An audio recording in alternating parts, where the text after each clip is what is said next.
सावन में लोग शिव जी पर अभिषेक करते हैं। शंकर जी पर अभिषेक करने से क्या मिलता है? जो भगवान शिव की पूजा करता है, जो भगवान शिव की आराधना कर सकता है, वही पूजा और आराधना करने वाला भगवान कृष्ण का भक्त हो सकता है। शिव की कृपा से ही कृष्ण की भक्ति मिलती है, वरना मिल नहीं सकती। तो भगवान शिव की पूजा का फल है कृष्ण प्रेम। क्या? यदि किसी को कृष्ण से प्रेम हो गया, भगवान श्री कृष्ण की भक्ति मिल गई, तो उस पर भगवान शिव की विशेष, बिना शिव कृपा के आपको कृष्ण नहीं मिल सकते। तो आप लोगों ने खूब अभिषेक किया होगा, शंकर जी का खूब आराधना की होगी, तब जाके वृंदावन धाम प्राप्त हुआ है आप लोगों को। अब कृष्ण जब मिल गए तो फिर उनमें मन लगा लो, फिर यहां वहां ना मन हटाओ। कई लोग कहते हैं हम तो शिव जी के पुजारी हैं, हम तो कृष्ण के पुजारी हैं, तो क्या शंकर जी के मंदिर जाएं? हम शिव जी के पुजारी हैं तो क्या? अरे तुम समझते नहीं हो, तुम्हें समझ नहीं है। शंकर जी के मंदिर जाओ और शंकर जी से कहो, हे भोलेनाथ, जितनी भक्ति आपके हृदय में है, जितना प्रेम आपके हृदय में है भगवान के प्रति, श्याम सुंदर के प्रति, राम के प्रति, उसका एक अंश भी आप कृपा करके दे दें। हे नाथ, मेरा भी मन भगवान श्री कृष्ण के चरणों में, श्री राधा रानी के चरणों में लग जाए। तो कृष्ण कौन है? बोलो मेरी मां, कृष्ण कौन है? जिनके द्वार पर शंकर जी हाथ जोड़कर खड़े हैं। मैया, ओ यशोदा मैया। हाँ बाबा। अरे मैया, बड़ी दूर से आयो हूं, एक बार अपने छोरा को दर्शन कराए दे। मैया बोली, बाबा रुक, वहीं बैठो रही हो। मैया, यशोदा मैया कह रही है, शंकर जी रुको। शंकर जी रुक गए। वो भगवान जिनके दर्शन के लिए भगवान शंकर द्वार पर खड़े हैं और क्या कहते, मैया एक बार दर्शन कराए दे। मैया बोली, बाबा तेरी शक्ल बड़ी डरावनी है, मेरो छोरा देखेगो तो डर जावेगो। अरे मैया ना डरेगो, एक बार तो लाला को दर्शन कराए दे। मैया बोलती हैं, बैठो यहां, अभी हमारो लाला सो रहे हो है, जागेगो तो दर्शन कराएंगे। शंकर जी बैठे इंतजार कर रहे हैं कन्हैया के जागने का।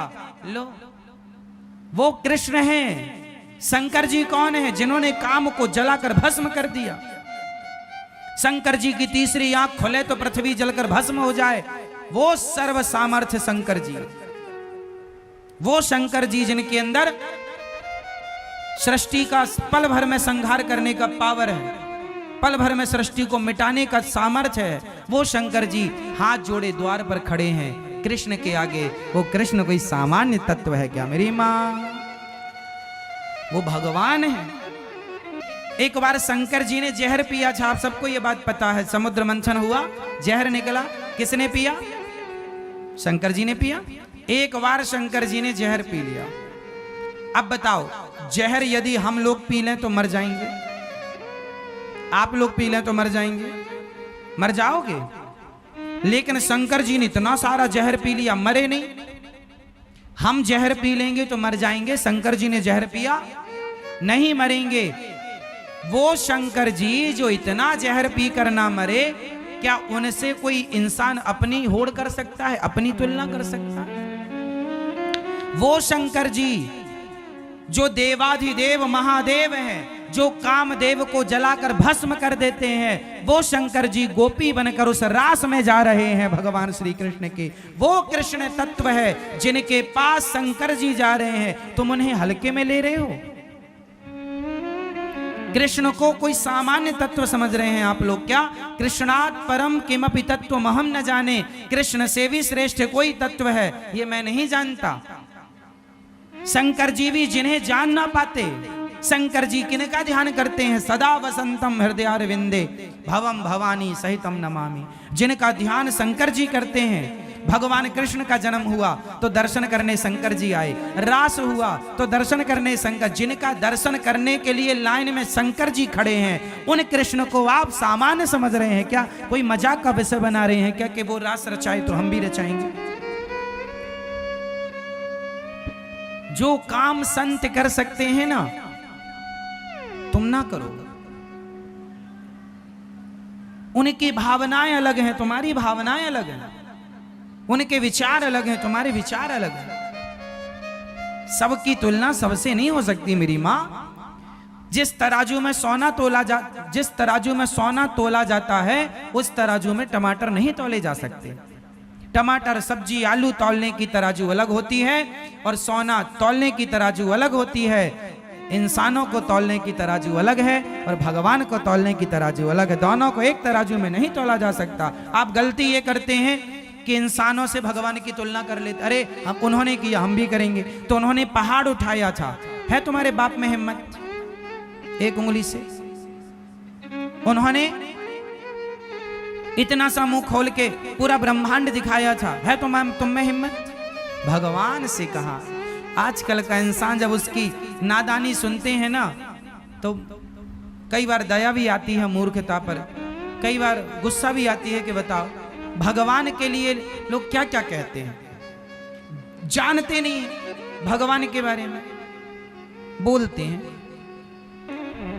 वो रास रचा रहे हैं, वो भक्तों पर कृपा कर रहे हैं। उस रास में शंकर जी भी सम्मिलित हो रहे हैं। पार्वती जी से कहते हैं जरा हमें भी आज श्रृंगार करो, जरा चूड़ी पहनाओ, जरा साड़ी पहनाओ, और लगा के बिंदिया पहन के साड़ी, चाल चले मतवाली। भगवान शंकर चल रहे हैं। जो नारद जी, बड़े बड़े ऋषि मुनि साधु संत, कौन नहीं उस रास में आया? स्वयं वशिष्ठ जी। वशिष्ठ जी सामान्य है। वशिष्ठ जी के पास जितना पावर ब्रह्मा जी के पास है सृष्टि उत्पन्न करने का, जितना पावर भगवान श्री हरि के पास है, भगवान राम, भगवान कृष्ण के पास जितना पावर है, उतना पावर तप के बल पर श्री वशिष्ठ जी ने प्राप्त कर रखा है। वशिष्ठ जी चाहें तो एक अलग सृष्टि बना सकते हैं। वशिष्ठ जी इतने पावरफुल, अलग ब्रह्मा बना सकते हैं, अलग सृष्टि की रचना कर सकते हैं। एक बार विश्वामित्र जी ने कहा मैं भी कर सकता हूं। एक बार विश्वामित्र जी और वशिष्ठ जी में कहा सुनी हो गई। वशिष्ठ जी इतने पावरफुल थे तो विश्वामित्र जी को लगा मैं भी करूं। आपको पता नहीं होगा, एक बार विश्वामित्र जी ने तो नई सृष्टि प्रारंभ भी कर दी थी। नई सृष्टि,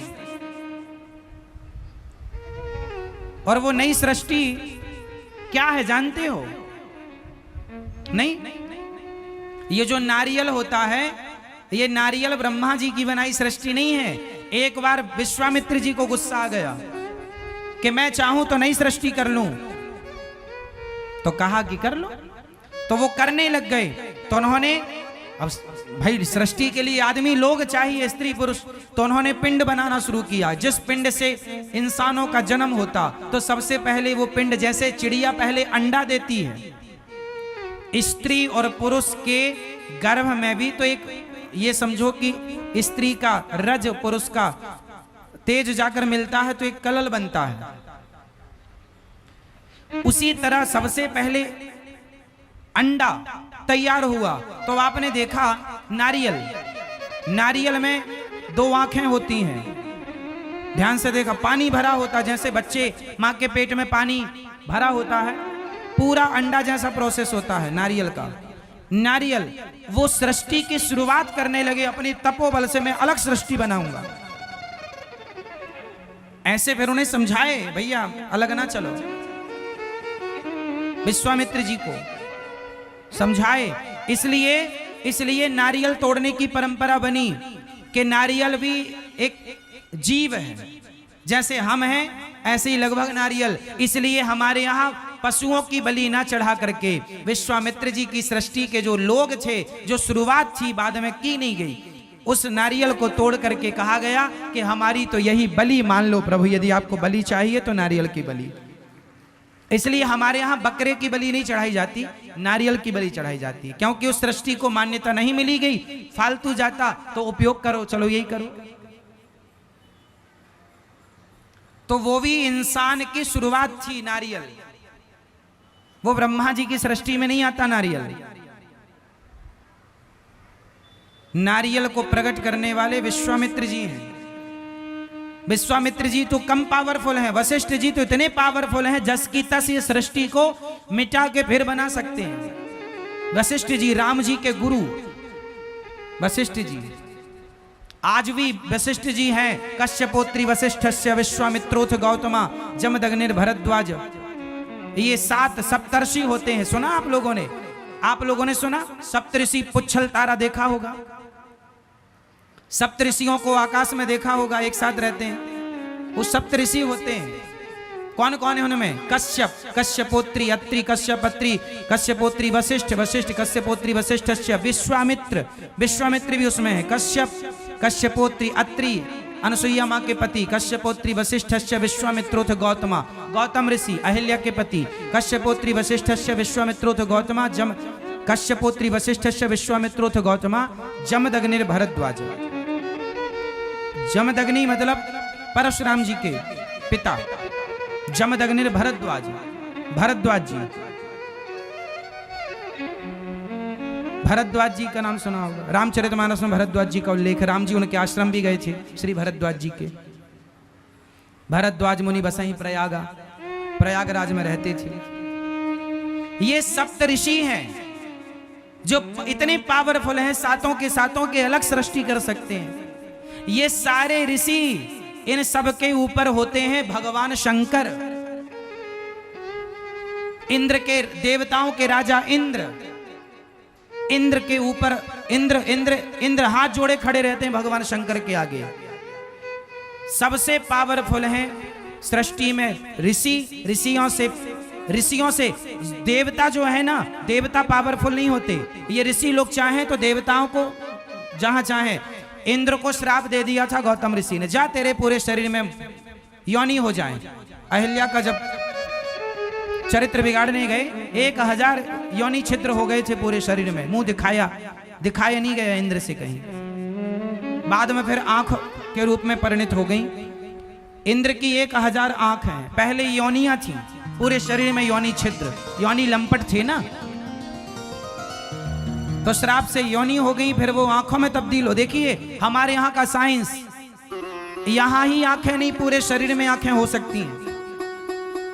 आप पूरे शरीर से देख सकते हैं, इंद्र पूरे शरीर से देखते हैं। ये हुआ है हमारे यहाँ, ऐसी परंपरा रही है हमारी। ये ऋषि, आप लोगों ने सुना होगा, महाभारत में एक उल्लेख सुना होगा आप लोगों ने, भीष्म पितामह के सामने शिखंडी आ गया। बोलो हाँ हाँ। शिखंडी पहले स्त्री था। शिखंडी का जब जन्म हुआ तो स्त्री था, पर हमारे देश में ऐसे ऐसे संत थे कि हमारे ऋषियों ने, शिखंडी के पिता ने कहा कि महाराज हमें लड़की की जरूरत नहीं है, राज्य चलाने को लड़का चाहिए,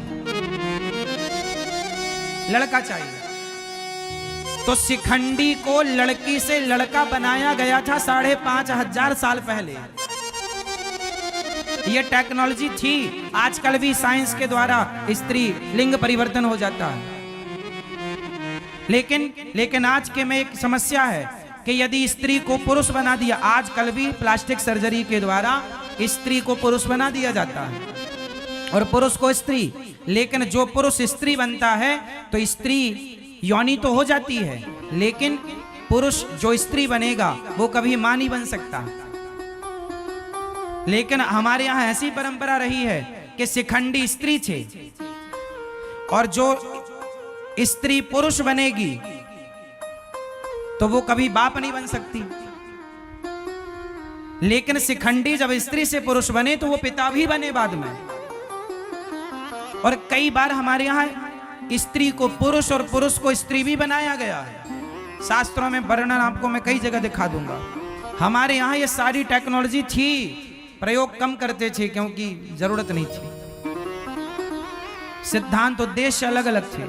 तो वो ऐसे ऐसे ऋषि मुनि जो सृष्टि बना सकते हैं, अलग सृष्टि कर सकते हैं। स्त्री को शिखंडी इसका उदाहरण है। महाभारत में कथा है इस बात की कि शिखंडी पहले स्त्री थे, बाद में पुरुष हो गए, इसलिए भीष्म पितामह ने उन पर बाण नहीं चलाया। बाद में पुरुष हुए तो क्या हुआ, जन्म से तो स्त्री है। तो मतलब स्त्री से पुरुष बनाने की क्या प्रोसेस भारत में हम हिंदुओं के पास पहले से ये तकनीक थी। वो भगवान जो ऋषि देवता जिनके सामने हाथ जोड़े खड़े होते हैं, वो भगवान शंकर। और वो भगवान शंकर मैया यशोदा से कहते, अरे मैया तेरे लाला को एक बार दर्शन करना हो, एक बार दर्शन कराए थे। वो भगवान हैं। आप बड़े भाग्यशाली हैं कि उन भगवान की कथा सुन रहे हैं जिन भगवान के दर्शन के लिए शंकर जी भी खड़े रहते हैं द्वार पर। मैया एक बार दर्शन कराए थे।